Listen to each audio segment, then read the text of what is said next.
A narcissist will treat strangers like gold, but treat the people who love them like shit.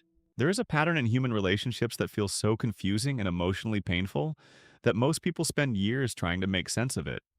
It happens when someone appears kind, respectful, and even emotionally intelligent in public, but becomes cold, dismissive, or even cruel in private relationships. To outsiders, they look like some of the most charming people you could ever meet. But to the people closest to them, the experience feels completely different, almost like living with two different personalities. This contradiction is not random, and it is not just bad behavior in isolation. Psychology shows us that it often comes from a deep dependency on external validation, combined with emotional insecurity and close attachment. And once you understand how this system works internally, the confusion starts turning into clarity. Because what feels personal is often not as personal as it seems, even though the emotional impact is very real. This is where the real psychological complexity begins, and where most people get trapped emotionally. So let's break it down in a way that actually makes sense of the experience rather than just labeling it. At the core of this behavior is something psychologists often call self-image regulation through external approval. Some individuals build their sense of worth not from internal stability, but from how others perceive them. Strangers become an easy source of validation because there is no emotional history, no accountability, and no long-term emotional responsibility attached. In those interactions, they can carefully construct a version of themselves that is socially desirable and admired. They smile more, listen better, appear more patient, and often present themselves as highly agreeable. This is not necessarily fake in the traditional sense, but it is highly curated behavior designed to control perception. Psychologically, this is linked to impression management, where identity becomes performance-based rather than authentic across contexts. And because there is no deep emotional intimacy with strangers, there is no internal pressure to remain consistent. So the behavior feels smooth, controlled, and even golden from the outside perspective. But this is only one side of their emotional operating system. The shift happens when emotional closeness enters the picture. Intimacy is where emotional regulation becomes more difficult for people with unstable self-worth. When someone starts loving them deeply, it introduces expectations like consistency, empathy, vulnerability, and emotional responsibility. These are not just romantic expectations, they are psychological demands that require emotional maturity and regulation. For someone who relies heavily on external validation, this creates internal tension because now they are no longer just performing, they are being emotionally seen, emotionally needed, and emotionally depended on. And instead of feeling secure in that connection, they often feel a subtle loss of control. This is where attachment theory helps explain part of the pattern. In some individuals with avoidant or disorganized attachment traits, closeness can activate discomfort rather than safety. So instead of moving closer when intimacy increases, they unconsciously create emotional distance. And that distance often shows up as criticism, withdrawal, irritability, or emotional coldness. One of the most confusing parts for the partner is that the change does not happen immediately. In the beginning of the relationship, there is often a strong phase of idealization. During this phase, the partner may feel deeply valued, intensely desired, and emotionally prioritized. But psychologically, this phase is often driven by novelty, excitement, and the reward of admiration. New relationships provide high emotional stimulation, and validation feels effortless in the beginning.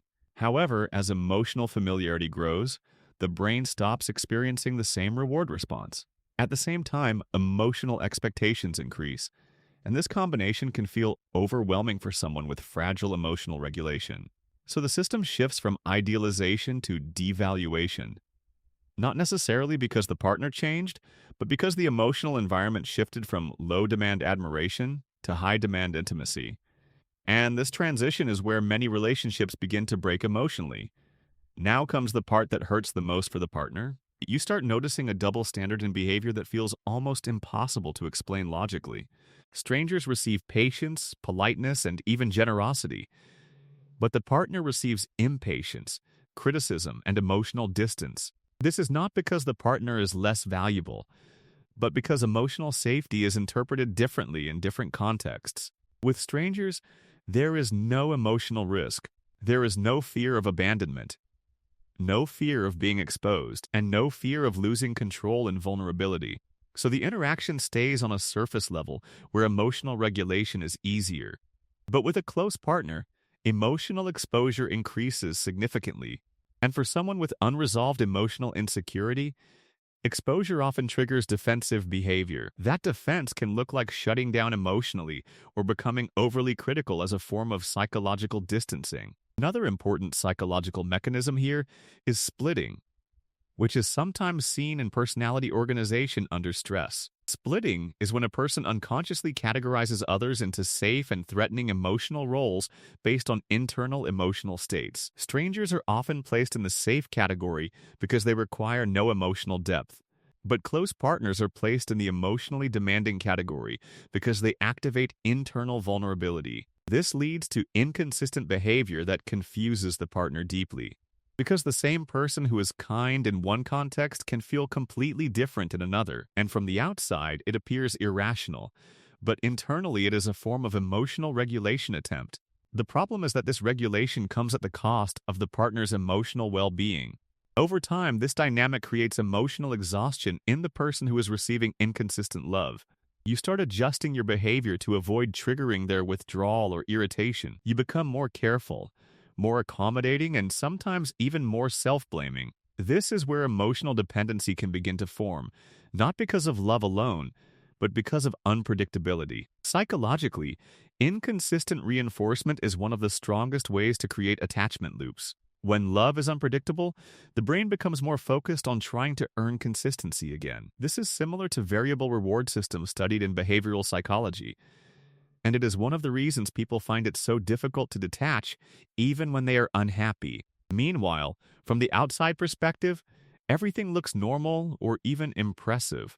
The same person can be socially engaging, helpful, and admired in their public life. This creates another layer of confusion for the partner, because others do not validate their emotional experience. When you express pain, you might even be met with disbelief because they seem so nice to everyone else.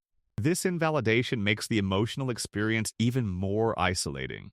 And isolation deepens emotional attachment, even when the relationship is harmful. One of the most painful realizations in this dynamic is understanding that love alone does not change behavior patterns rooted in emotional regulation issues. Because this is not about the partner's worth or effort.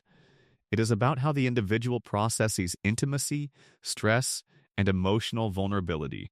And when those internal systems are unstable, behavior will always fluctuate depending on context. Strangers will continue to receive the best version because they represent low emotional cost, while close partners will often experience emotional leakage from unresolved internal conflict.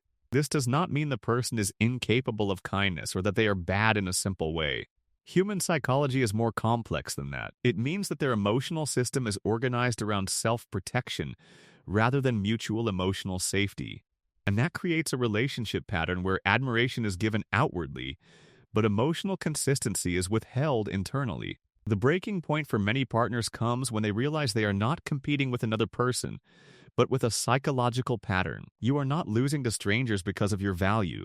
You are witnessing a system where strangers activate performance and partners activate defense. And no amount of love can fix a pattern that the other person is not aware of or willing to change. Healing begins when you stop trying to decode every inconsistency as something you caused, because most of the time it is not about you being less than.